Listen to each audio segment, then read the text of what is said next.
Elon Musk puts kibosh on hopes of refreshed Model S and X vehicles. This is a funny story because do you guys know Brandon Harvard, who works for Marquez for MKBHD? He tweeted at Elon Musk asking when the Model S or X are going to be updated. And it turned into a news story because Elon responded. And if he responds, you got yourself a news story. So he says, so like at Elon Musk, when's the refreshed Model X coming? Asking for a friend, joking around, playful. And then Elon responds, there is no refreshed Model X or Model S coming, only a series of minor ongoing changes. Most significant change in past few years was to use high-efficiency Model 3 rear drive unit as SX front drive unit.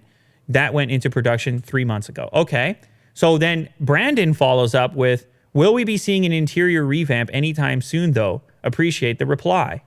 To which Elon responds again at some point. Maybe if you click on that tweet. Yeah, just click on that one. No. Just a straight no.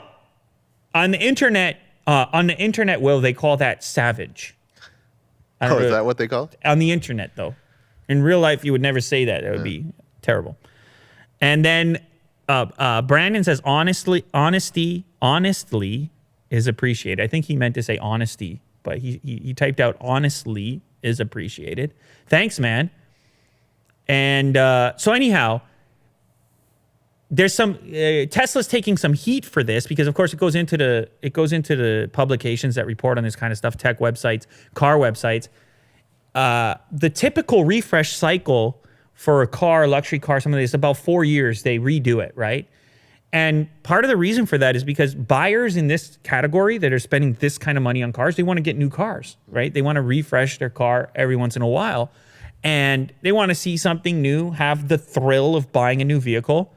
But take, for example, the Model S, which has been out for a really long time. It hasn't changed all that tangibly. It had the original refresh where they redid the grille on the front. But beyond that, it's more or less the same vehicle as it ever has been. And as you see, like Elon referencing, hey, we moved the drive unit over here. It's like very minimal types of updates compared to the rest of the industry and the refresh cycle that the rest of the industry is on. Now, it's also interesting the way that he said they're not going to do it. He didn't say, hey, we have plans, but not quite yet. He just said straight no, which is like leaves a lot open to the imagination about the intent as to whether or not he's going to keep innovating on these particular models. And that's important, Will, because as you know, Tesla always getting a lot of attention from a stock market perspective. Wall Street always looking at Tesla as a key indicator. Important company. Model S and X have been on a downhill slide for a while. When they're talking about record Tesla sales in the recent news stories, it's almost all because of Model 3. Model 3 is doing well. The most affordable. Most affordable, but also the most modern. If you step inside a Model... Oh, yeah, the dash. Yeah, if you step inside a Model 3, it feels way more futuristic than a Model S. It's so much cleaner. The display is in landscape mode. They just cleaned it up. They made it feel like a car from the future.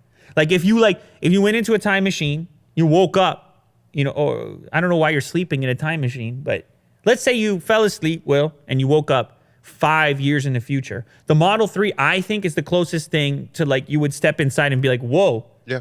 5 years later. There's no traditional looking gauge cluster. It's just this wood trim, this crazy simplified setup. So a lot of people were hoping that the Model S would adopt this interior. You'd think, okay, you're currently making that same interior for the Model 3, just slap it into the Model S. But no, the Model S has this portrait mode display, which is a bit awkward. It has a screen in the position where you would normally have your gauge cluster. It just feels a bit more 1.0, like the first version, the first attempt at the futuristic car. And so I think Model S, Model X owners are a little bit jealous of the Model 3 being kind of the better car, even though it's way less money than what they have. And of course, the X, maybe some people might want a bigger vehicle, same in the category of the S, but the sales numbers don't lie. People are gravitating towards the 3, and they're easing up on the S and the X. This is according to the website. This is Ars Technica, but it was also reported on Electrek, which they report specifically on the electric vehicle department specifically. So, for example, models S and X down in this same period from this same period of 3 months from a year ago. They sold 22,319 units. This year, 17,650. Even after putting some heavy discounts out there and other incentives. So, and then of course, as you know, Will, they recently talked about this, launched this Model Y, which is the smaller SUV. It's the Model 3. It's what the Model 3 is to the S to the X.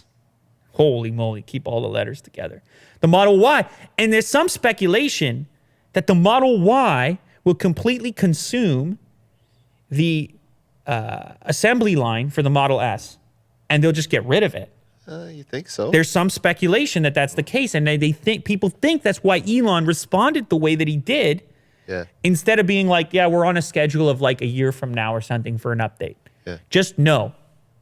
So again, this is all speculation based on information that's out there, based on the tweets and so forth. But I think it's a big problem for Tesla. Obviously, making high-tech, futuristic cars, electric cars, vehicles at scale, very difficult thing to do. And they've got to make decisions. They got to make hard decisions from a production capacity standpoint. Like, it actually hasn't been sales that have been holding them back. It's deliveries, right? It's making the cars as fast as people want them. They feel like maybe a lot of buyers aren't embracing the brand because right now, if you buy one, you're waiting like a month. I mean, depending on what you buy, but that's not the case if you go to any other car company, Will. You want to go buy a Ford or a Toyota, you can buy it today. Yeah. You know, and so that's kind of compelling. So they got to get better in that department. And maybe what they need is a simplification of the lineup. And maybe that's what's being implied here. Now, the other speculation is that because the sales are slumping, he doesn't want people to hold off anymore that are waiting for a refresh. Because you know what you would do, Will, is like if you knew a new phone was coming out, let's say, you'll be like, I'm going to hold off till it comes out. And because the Model S and X are dated now, you might have been like, I'm going to hold off for 6 months, see if anything happens, see if it gets a revamp, and then I'll buy it. So maybe it's a tactic where they are working on a refresh, but it's like, I'm going to put this message out there, no, so people feel confident enough to buy it as it is right now.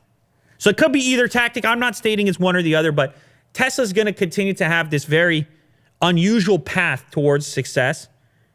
They've done some amazing things that I feel like it would have been difficult to predict that they would have been capable of doing even what they've done to this point. Right. Very ambitious, very amazing. Obviously, everyone's well aware. But they're going to have to take this unusual path because of what they're up against, because of the difficulty involved in the whole process. Not just designing the car, not just taking in the orders, but actually making all these cars, updating them, changing parts. It's crazy, dude. It's crazy. You make one change to the Model S, it's like it's all new stuff to go wrong. Making cars is hard. Very On top hard. of that, working with like other companies like SpaceX and Boring Company. It's a lot. It's a lot going on. But I think right now, the only modern Tesla, like the vision for the future Tesla is the 3. The other ones are basically what they were and what they have been. I'm not saying that you shouldn't buy an S or whatever. Like again, it's bigger, it has different attributes, but the 3 is the closest to, I think, where Tesla has to go and where the vision goes. The vision follows the 3 right now. And obviously that's outlined with the Y and so forth. And the Roadster's coming out still too. So 2.0, yeah. I mean, supposedly that's an even tougher one. Low volume. Holy moly. We're not even going to go there.